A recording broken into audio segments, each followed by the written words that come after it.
Despite multiple opportunities for a public handshake, there was just one between these two leaders. They have clear differences on two main issues in the bilateral relationship: on the way forward with the DPRK nuclear issue and on the way forward with trade.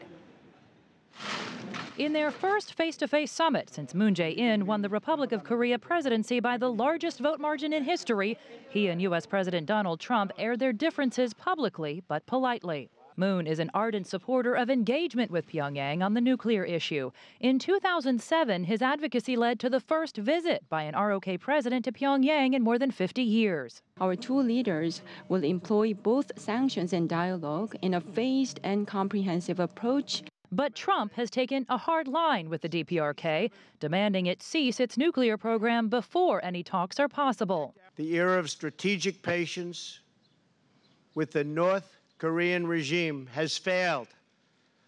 Many years, and it's failed. And frankly, that patience is over. Trump was even more determined to talk trade. He repeatedly raised Seoul's $28 billion deficit with Washington. He also said he's renegotiating the Korea-U.S. free trade agreement, even though it hasn't expired. Because the trade deal is up and we want to make a deal that's fair for the United States and fair for South Korea. The trade imbalance with South Korea has doubled since the Chorus Treaty was put into effect. And the largest single component of that is automotive trade.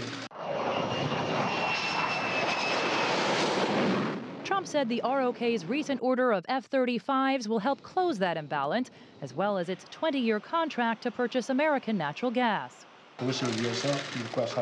Moon told Trump the treaty is mutually beneficial, but is willing to address concerns.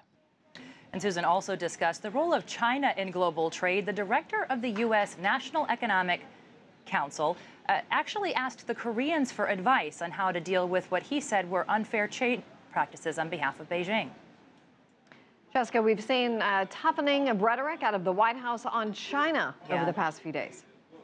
Well, and that comment from the NEC director was just one of the things we've heard, of course, since that June 21st tweet from President Trump with respect to China's role in trying to resolve the DPRK nuclear crisis. We've seen this increasingly slow build over the last few days of increasingly hostile rhetoric towards Beijing by this White House. And it has led to some very public pushback from Beijing, including from the D.C. embassy here, Beijing's D.C. embassy. Ambassador Shui giving extensive remarks to Chinese media yesterday and basically saying, you know, China has been at the forefront of implementing the UN Security Council sanctions, and they have been done fully effectively. They have a legal process by which to make sure that they are followed, but also calling out the U.S. for saying we don't respond to these types of blanket sanctions that you're issuing, and certainly not to this green light on Taiwan arms sales.